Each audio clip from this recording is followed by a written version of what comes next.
Bueno, este artículo científico que hemos ideado con un fondo de imágenes, documentos, también tiene la intencionalidad de ser de difusión y de ser lazo entre distintas instituciones, museos, universidades, corrientes, Buenos Aires, etc. ¿Cómo se llama el artículo?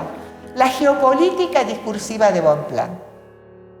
¿Dónde está inscrito este artículo? En la intersección entre historia de la psicología, psicología política, análisis de discursos en diversos contextos móviles, políticos, cambiantes, y las constantes de Bonpland. Esta propuesta está dedicada a la figura de Gustavo Ghiberti, quien nos recibió generosamente en el Museo de Farmacobotánica Domínguez y que era un sabio en el tema, un sabio generoso. Por eso lo vamos a encontrar a Ghiberti, está dedicado a él. También hay que decir que este material está dedicado a los 200 años de la llegada de Bonpland al Río de la Plata.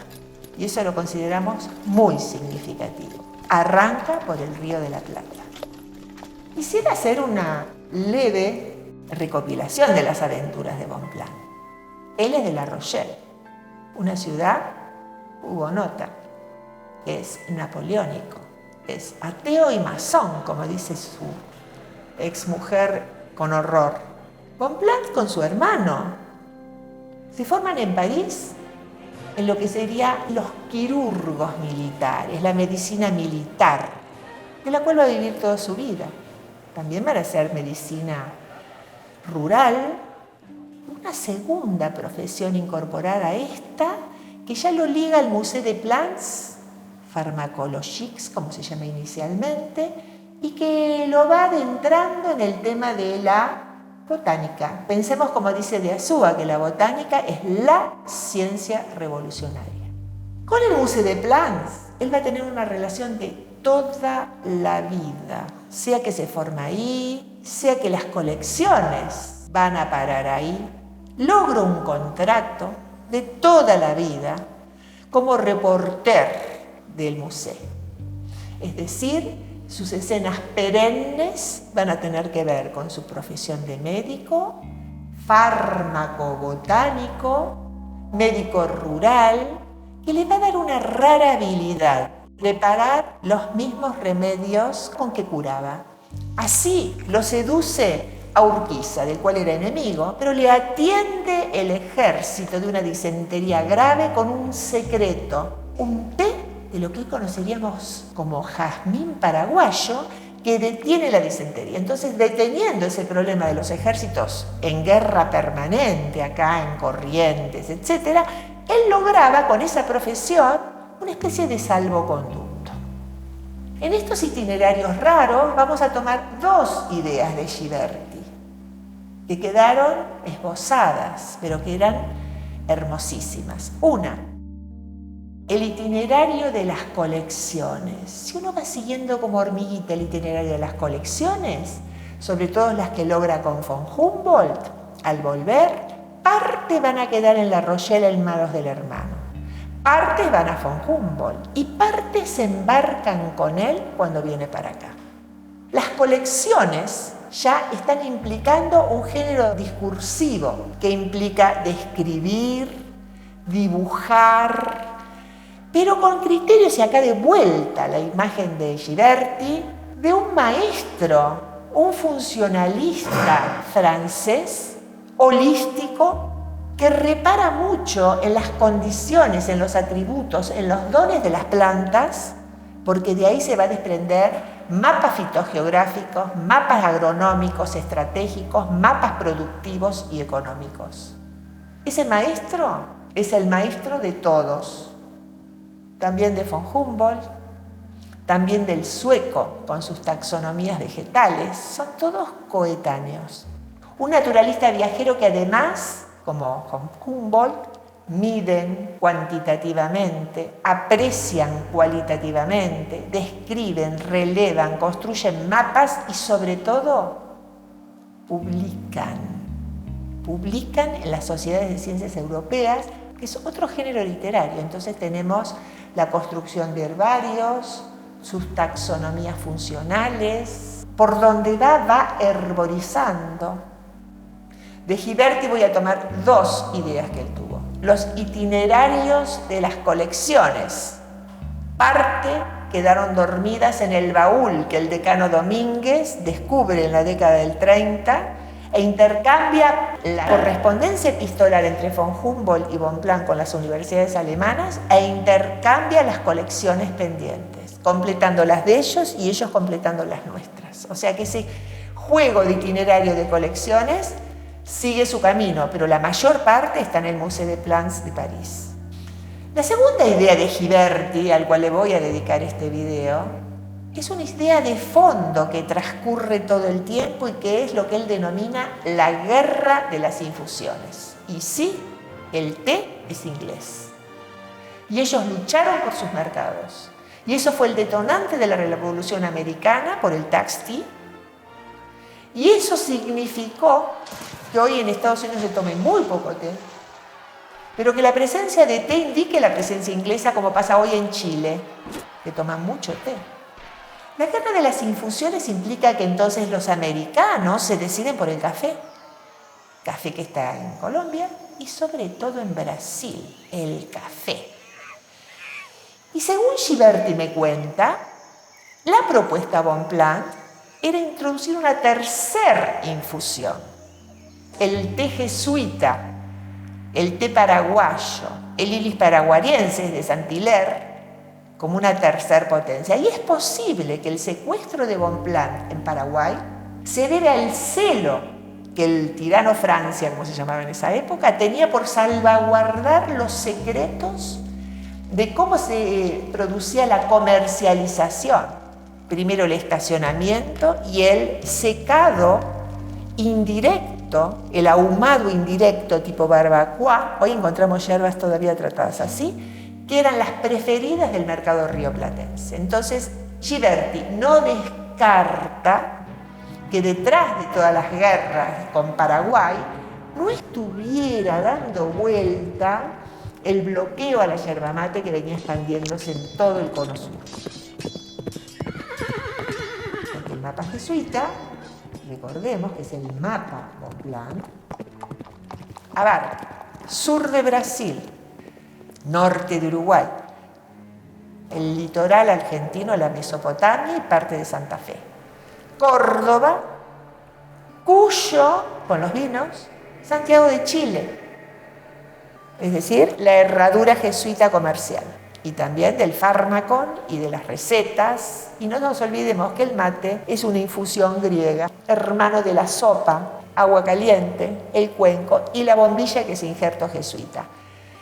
Ese mapa es heredado por Artigas, que tenía un hijo, Andresito, criado en las misiones jesuitas. Era un indio que ni encomendero ni bandeirante huía y que era el encargado de comercializar lo que quedaba por fuera de los paraguayos en relación al ilex paraguariensis, a la yerba mate, que se convierte en una costumbre que promueve el lazo social, promueve la charla, promueve el encuentro, y que los jesuitas estratégicamente tenían situadas en las afueras de todas sus misiones.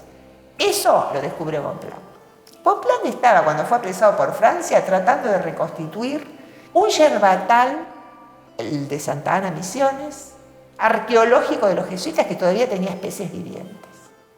Los jesuitas al irse se llevaron con ellos el secreto, y Bonpland andaba detrás de ese secreto. Tenemos el mapa jesuita, el mapa Artigas, el mapa Andresito, y después tenemos la autonomía de Río Grande do Sul. Y ahí está peleando Garibaldi, y ahí conoce a su mujer Anita, previa al juego de Garibaldi por la unificación italiana, que es del 48. Se van superponiendo mapas, pero no quisiera olvidarme de dos mapas más. Uno es la geografía que está presente en la Enciclopedia de Diderot y en la propuesta aplicada de estadísticas y análisis cualitativos que von Humboldt hace en la isla de Cuba. La isla de Cuba va a quedar retratada en términos de estadísticas, de números, de producción, de población, con lo cual se está fundando la geografía moderna. Pero si tironeamos un poquito más el mapa para atrás, me encuentro con una joya que no puedo dejar de relacionar y que tiene 300 años previos a Bonpland. Y es Ulrico Schmidl, el alemán que viaja con Pedro de Mendoza y que funda Buenos Aires. Las crónicas de Ulrico Schmidl delatan problemas similares a los de Bonpland. Se morían de hambre acá. Los españoles no pescaban y dependían de los recursos de los indios. Ulrico viaja con Ayolas, viaja con Iral hacia el norte y recorren los ríos Paraguay y fundan Casafuerte de Asunción, porque ahí había recursos naturales. Inmediatamente los guaraníes son muy escuchados en cuanto al fármaco, cuando al tiempito llegan los jesuitas. Llegan a Perú, Santa Cruz de la Sierra, el Pilcomayo, el Bermejo, se van para el lado occidental. Recordemos que la leyenda de Diego García señala hacia el Perú, La Plata, el Potosí, etc. Pero a la hora de irse, después de unas guerras civiles con Álvar Núñez Cabeza de Vaca y ponerse al lado de Irala, pasa por las cataratas del Iguazú y atraviesa en 20 días la selva del sur de Brasil y se embarca en Santa Catalina rumbo a Amberes. Es hermosa, 300 años antes. Si vemos el mapa, hay un desplazamiento hacia el oeste, pero el mapa de Ulrico es el mapa de Bonpland. Y que los problemas acuciantes que movían al desplazamiento de los españoles son los mismos en los que Bonpland está relevando soluciones económicas. Y ahí tengo que hablar un poquito entonces de profesiones de Bonpland. Médico quirurgo, botánico, vive de las colecciones. Botánico aplicado y fármaco, es médico rural, prepara sus remedios, colecciona plantas vivientes, como aprende a hacer con la Josephine en Malmaison. Es un artífice de lo que serían después los viveros, no solamente plantas muertas en herbarios, sino plantas, sobre todo las orquídeas.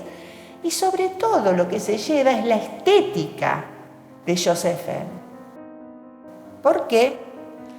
Porque ahí el paisaje natural va a ser el paisaje, los bosques de Thais en Palermo nuestro, los rosedales.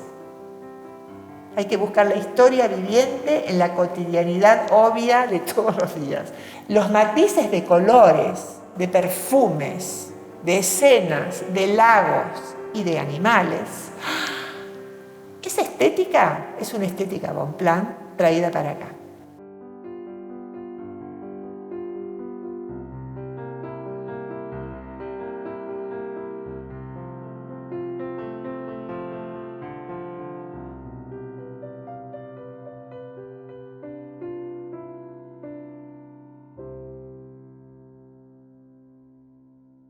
Entonces, herboriza toda su vida la estética, los irupés, pero también el algodón criollo, el maíz criollo, todas las aplicaciones concretas. Y acá me tengo que acordar del fármaco jesuita, porque siguiendo los griegos, ellos descubren las condiciones de cultivo, la manera, los dones, las propiedades de la planta, cómo se convierte a su vez en un fármaco, en un té, una sopa, un remedio, un cataplasma, y cómo se hace una descripción de la planta y sus condiciones. Eso está en Bonpland.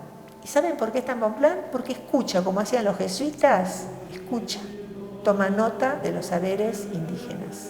Tiene 2 hijos de una india paraguaya, que después hay una carta, cuando veamos el tercer género, que es el epistolar. Y acá ya nos tenemos que abandonar los itinerarios de colecciones, los paisajes de la guerra de las infusiones, para ir a los paisajes de un contexto geopolítico móvil y extremadamente conflictivo. Lo vemos viajando todo el tiempo por el río Uruguay. ¿Rumbo a qué? A Montevideo a cobrar su pensión. Pero también a fragotear con los unitarios Paz, Madariaga, Riviera, opuestos a Rosas. Hay una carta divina que encontramos, y ahí se inicia mi relación de amistad con Ghiberti, en la que Berón de Astrada le agradece a Bonpland el cuidado de su ejército. Al día siguiente, Echagüe vence a Berón de Astrada y manda de Huello a la tercer parte del ejército. Y a él, según Ghiberti textual, lo desuella y con su piel hace un cinturón que se lo regala al restaurador de las leyes. ¿Por qué se había peleado Rosas con Berón de Astrada? Y Berón de Astrada quería una constitución. Yo le pregunto a mis amigos correntinos, ¿y cómo zafa de esta Bonpland? Y me dicen ellos, se deja cuatrerear la estancia. Y sí, él con Perichón tenía una estancia llena de caballos que pagaba como salvoconducto. Si hacemos también el mapa de las estancias Bonpland, es hermoso, tiene algo en Pozo de los Sauces acá en el Río de la Plata, donde es un primer laboratorio, un primer museo, un primer jardín botánico, un primer facultad de agronomía, diríamos, en Pozo de los Sauces, que no termina de consolidar. Pero cuando se va, tiene en Santa Ana una estancia, además de la Saint-Marie de Foix, que es una estancia espectacular, pero en Sao Borja tiene otro, de manera tal que Bonpland se mueve sur de Brasil, norte de Uruguay y todo el río Uruguay recorrido en itinerarios, y las estancias son verdaderos laboratorios de pruebas. Es muy interesante también que él ya está por irse a Europa muy anciano, muy llamado por Humboldt, que es otro de sus carteos permanentes con Humboldt por el destino de las colecciones, que Humboldt le dice, ¿por qué no las trae acompañadas?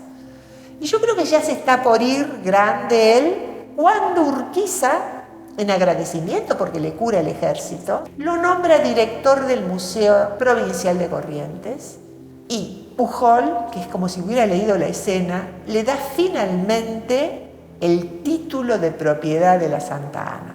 Y ahí termina Bonpland tranquilo, ya lejos de aventuras empresariales y políticas, cuidado por su hija y herborizando como naturalista itinerante prácticamente hasta el último día de su vida.